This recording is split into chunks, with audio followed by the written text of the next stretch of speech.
Vous êtes les bienvenus une fois de plus à cette réunion de prière.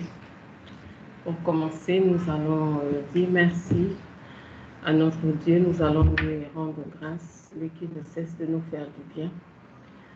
Et nous allons lui remettre ces moments afin que lui-même soit le boss, qu'il soit le maître, qu'il soit le souverain, qu'il soit celui qui nous guide de bout en bout. Nous avons besoin de sa grâce et de son soutien. Élevons la voix et prions. Père, nous venons encore ce soir au Dieu te rendre grâce. Toi le Dieu merveilleux, toi le Dieu bon, toi le Dieu fidèle. Comment ne pas te rendre grâce, Seigneur? Comment ne pas te louer quand nous voyons, oh Dieu, toutes les bonnes choses que tu fais venir dans nos vies, Seigneur? Comment ne pas nous arrêter ce soir pour te dire merci pour ta fidélité? Merci, Seigneur, pour ton soutien. Merci pour ta grâce, oh Dieu. Merci pour tes bontés, tes compassions, Seigneur, qui ne sont jamais épuisées, qui ne sont jamais à leur terme, mais que tu renouvelles chaque matin pour chacun d'entre nous. Père, je veux te dire merci, oh Dieu, parce que tu es toujours, oh Seigneur, à nos côtés. Tu es notre soutien. Tu es notre forteresse éternelle. Oui, nous savons, oh Dieu, qu'en temps de calamité, nous pouvons, oh Dieu, nous abriter sous tes ailes. Nous pouvons venir, oh Dieu, à toi et ne point chanceler. Nous savons, Seigneur, oh Dieu, que quel que soit ce qui peut nous arriver, nous pouvons crier à toi et te voir intervenir. Nous pouvons crier à toi et te voir nous sauver. Nous pouvons crier à toi et te voir répondre favorablement à nos requêtes. Père, merci, oh Dieu, parce que tu es toujours là. Merci parce qu'à toute heure, à tout moment, oh Dieu, quelle que soit, Seigneur, nos positions, quel que soit ce que nous faisons, oh Dieu, en tout temps, nous pouvons t'invoquer. En tout temps, nous pouvons t'appeler. En tout temps, oh Seigneur, nous pouvons, oh Dieu, lever le regard vers toi et te voir agir. En tout temps, Seigneur, oh Dieu, parfois nous n'avons même pas besoin d'ouvrir la bouche. Il nous suffit de penser, ou même avant de penser, tu interviens. Père, merci, parce que tu nous connais et tu interviens même parfois avant que nous n'ouvrons la bouche. Viens, Seigneur, ce soir, une fois de plus, nous guider. Nous avons besoin de toi, Seigneur. Tu sais que sans toi, nous sommes orphelins. Tu sais que sans toi, Seigneur, nous n'avons ni le vouloir ni le faire. Sans toi, Seigneur, oh Dieu, nous sommes dépouillés de force. Sans toi, Seigneur, nous sommes sujets à tout ce qui, oh Dieu, ne peut pas te plaire. Nous voulons ce soir, Seigneur, oh Dieu, t'honorer par nos louanges, par notre adoration. Nous voulons que tu viennes siéger au milieu de nous. Que tu te plaises, Seigneur, oh Dieu, au sein de tes enfants, de ton peuple. Nous avons besoin de toi, Éternel. Viens, oh Dieu, par ton Esprit Saint. Soufflez au milieu de nous. Soufflez, oh Dieu, aux quatre coins du monde. Partout, Seigneur, oh Dieu. Que cette vidéo, ces audios, Seigneur, seront entendus. Que tu souffles, Éternel, Dieu du ciel. Père, parce que tu es le Dieu souverain, parce que tu es le Dieu qui agit. Tu es le Dieu omniprésent, omnipotent, omniscient. Tu es partout en même temps. Père, c'est toi que nous invoquons. Et nous te confions, Seigneur, Seigneur. Viens inspirer la parole, Seigneur, oh Dieu, afin que nous puissions, oh Dieu, t'invoquer davantage. Afin que nous puissions avoir encore, Seigneur, des éclaircissements en ce qui concerne, oh Dieu, la prière. Que nous soyons encore éclairés ce soir, Seigneur. Oui, Père, tu es un Dieu infini. Nous sommes finis et nous n'avons pas fini d'apprendre avec toi. Tu as encore à nous enseigner, Père. Nous nous remettons entre tes mains. Corps, âme, esprit, Seigneur, nous nous soumettons à ta volonté. Viens, Seigneur, nous guider. Viens nous diriger. Viens, Seigneur, nous conduire. Viens, Seigneur, que ta grâce, ô Dieu, se répande au milieu de nous. Que ta grâce, Seigneur, ô Dieu, soit sur ces moments, ô Père, à tout point de vue. Oh Dieu, glorifie ton nom. Manifeste-toi, Seigneur. Manifeste-toi. Alléluia.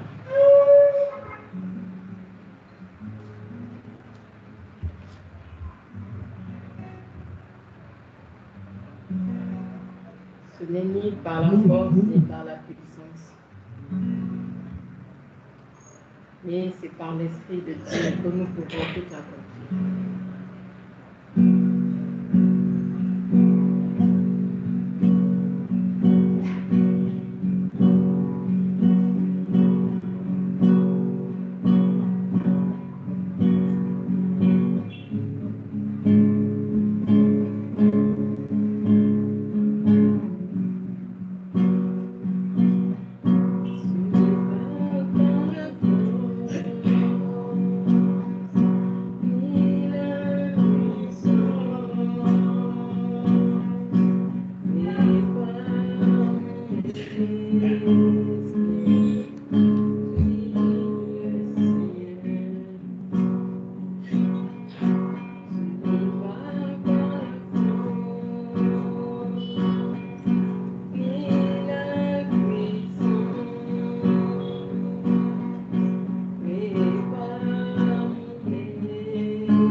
regarde les montagnes, je regarde les vallées, je regarde les mers.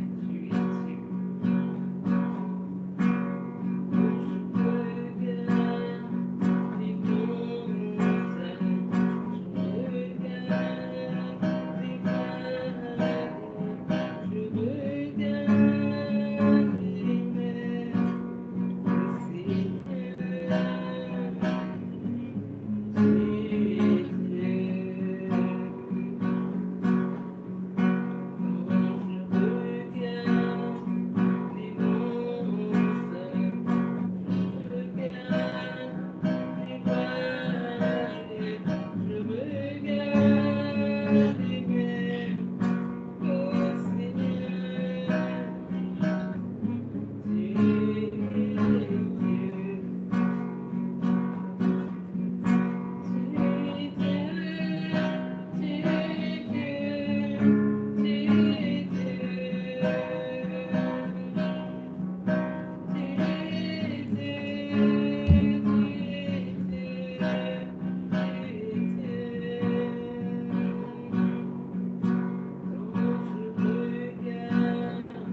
Oh Seigneur, tu es Dieu. Toi qui as fait l'univers, tu es Dieu. Alléluia. Que le nom du Seigneur soit béni. Nous allons passer à la parole de Dieu pour nous aujourd'hui. Mais avant ça, je me suis souvenue de quelque chose que j'ai omis mardi dernier, quand je parlais de la direction de Dieu dans nos vies. Et je disais justement que beaucoup de personnes vont consulter les féticheurs, peuvent consulter les marabouts. Je me dis bien, on va peut-être penser qu'il s'agit des païens, il s'agit des personnes qui ne connaissent pas le Seigneur. Non. J'ai déjà vu dans l'église, des personnes aller consulter ces féticheurs, ces marabouts, parce que se disaient fatigués d'attendre. Ils étaient devenus impatients, ils sont allés chercher à la mauvaise source. Et qu'est-ce qui s'est passé après la catastrophe? Pourtant, c'était des personnes fidèles qui venaient aux réunions, mais après, il y a un qui a fini fou, l'autre a fini comment? Est rentré dans cette religion de ces marabouts, de ces féticheurs. Donc, ça concerne tout le monde. Nous allons passer à ce que Dieu a pour nous aujourd'hui. Ouvrons nos Bibles dans Esther, le livre d'Esther.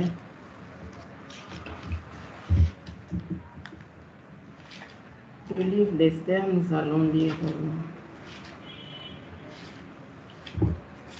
le chapitre 4. Je vous exhorte à lire les 3 premiers chapitres à la maison pour bien comprendre le contexte. Esther chapitre 4. Qu'est-ce que notre petit pasteur peut lire? C'est possible?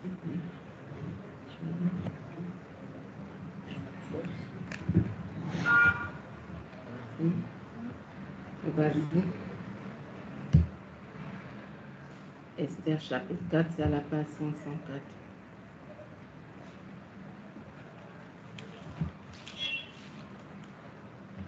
Merci. Vas-y, c'est tout le chapitre. C'est long, mais c'est bon de comprendre.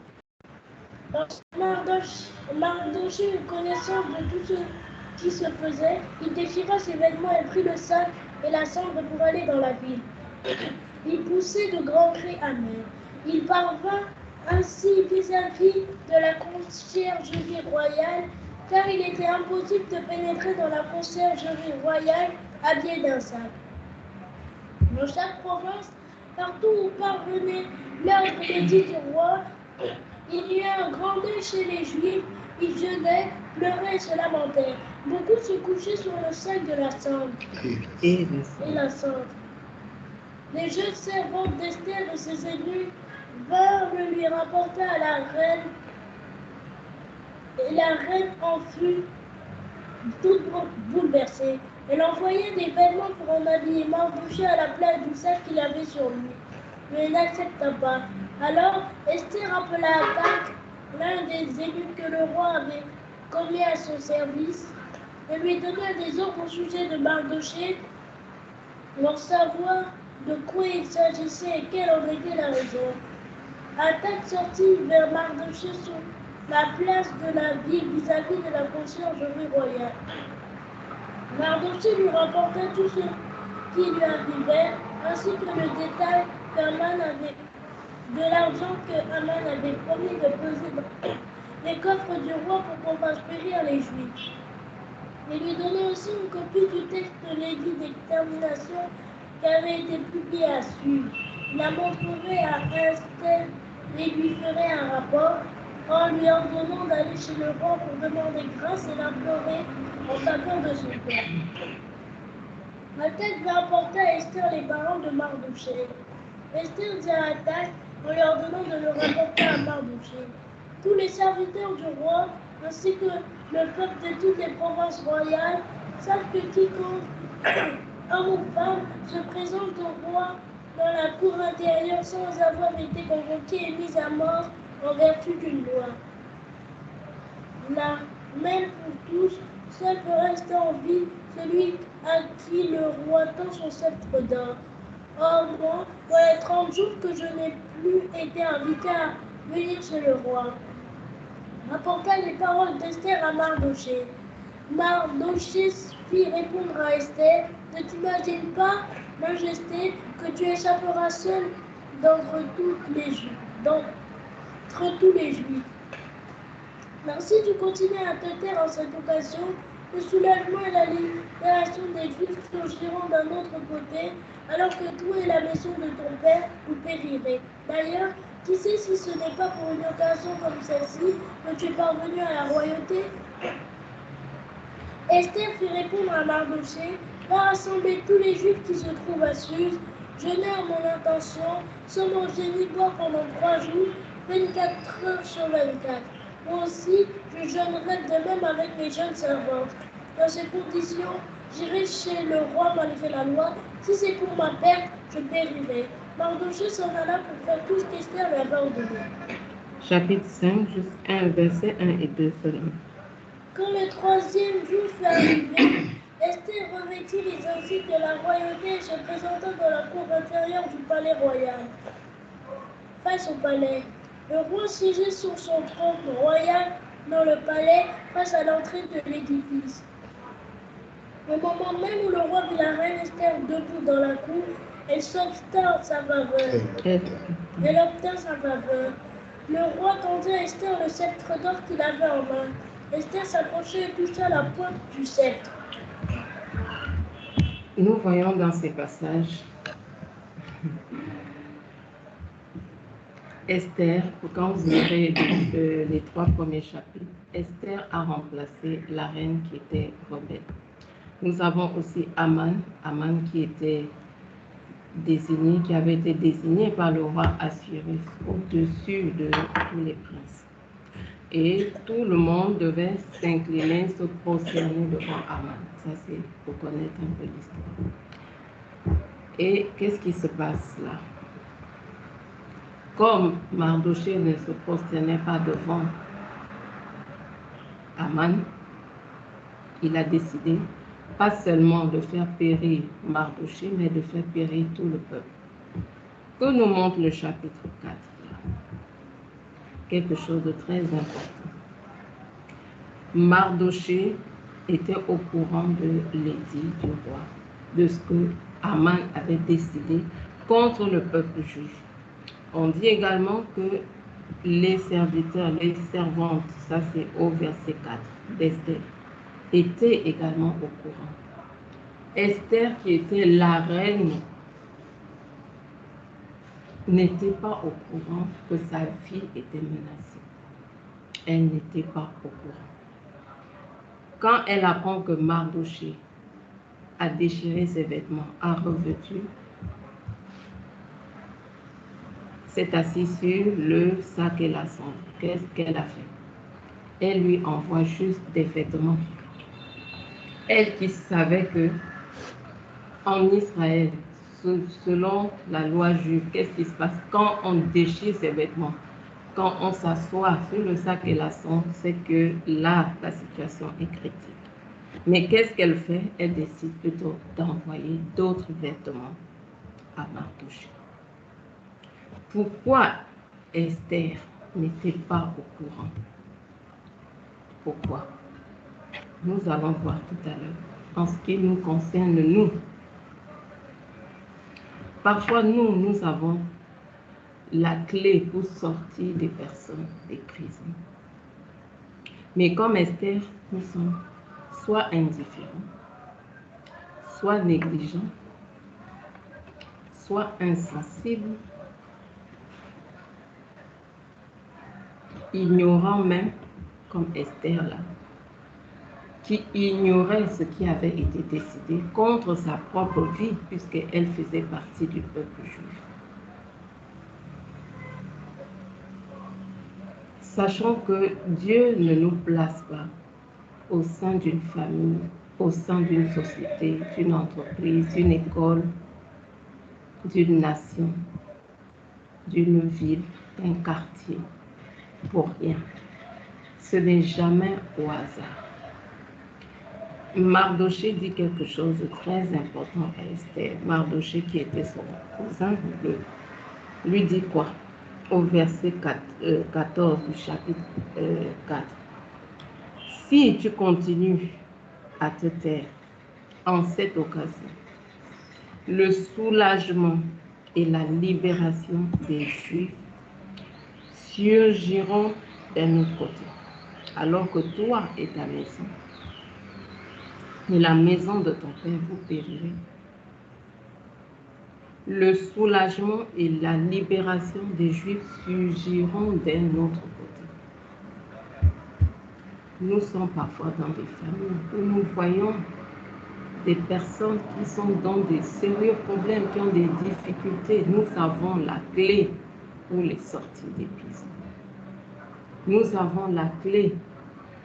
Nous savons, Apocalypse nous dit quoi? Que Jésus a fait de nous des sacrificateurs. Nous pouvons nous tenir entre Dieu et ces personnes. Nous pouvons nous placer là pour intercéder en faveur de ces personnes. Comme là, Esther devait se placer devant le roi pour parler en faveur du peuple juif. Mais au début, qu'est-ce qu'elle a fait? L'indifférence. Elle a raisonné. Tu sais que personne ne peut se présenter devant le roi et survivre. Nous aussi, parfois, on raisonne. On se dit, oh, ces personnes-là abusent, ces personnes exagèrent. Oh, cette personne, depuis que je lui parle, elle n'écoute pas. Oh, cette personne est têtue. Oh, cette personne est ci, elle est ça. Nous sommes plutôt dans des raisonnements, parfois même des jugements, des condamnations.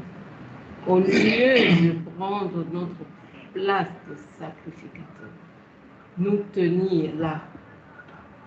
Il y a des personnes, leur avenir dépend de nous. Dieu ne nous place pas où nous sommes au hasard. Jamais. Nous ne sommes pas là où nous sommes en vain. Je répète, dans une famille, dans une maison, dans un quartier, une nation, un bureau, une entreprise, une société, une école. Nous ne sommes pas là au hasard. Qu'est-ce que le Seigneur nous dit? Je veux qu'on lise ce passage dans Ésaïe 46. Avant de revenir à Esther, Ésaïe 46.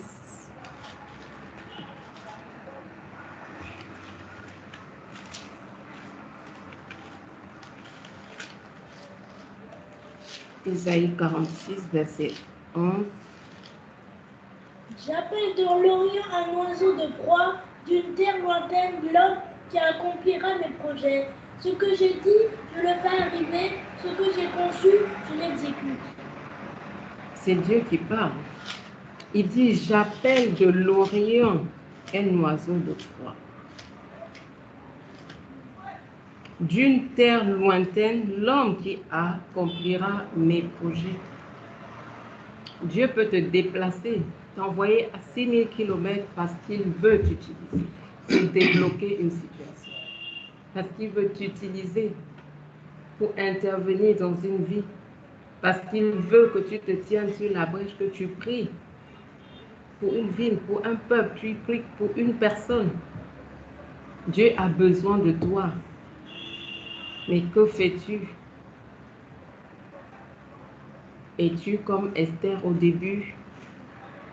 Ou prends-tu tes responsabilités de sacrificateur? Nous devons prier pour les personnes autour de nous, les situations autour de nous. Dieu ne nous place jamais, jamais dans des endroits en vain. Ne nous fait pas voir des situations en vain. Parfois, nous comprenons spirituellement ce qui se passe dans les vies des personnes autour de nous. Elles sont là dans l'ignorance, elles sont là, elles vivent leur vie. Mais nous qui avons la lumière, nous qui avons le Seigneur, nous comprenons parfois certaines situations. Mais à la limite, c'est comme si on s'en fout, ça ne nous regarde pas, ce n'est pas nos oignons, mais Dieu veut que nous changeons de point de vue par rapport aux situations autour de nous. Nous sommes là, nous détenons parfois les clés pour sortir des gens de prison. Elles ne réalisent même pas qu'elles sont aveuglées ou qu'elles sont là, elles ont besoin de libération, besoin de délivrance, besoin même de guérison, de salut. Elles ne réalisent pas. Elles pensent être peut-être dans la vérité, elles pensent être sur le droit chemin. Et c'est nous, par nos prières, qui allons faire en sorte que Dieu fasse grâce et que Dieu intervienne dans leur vie. Lisons Ézéchiel 22. Nous gardons toujours une main dans Esther, on va revenir. Ézéchiel, chapitre, nous dit le chapitre 22, à partir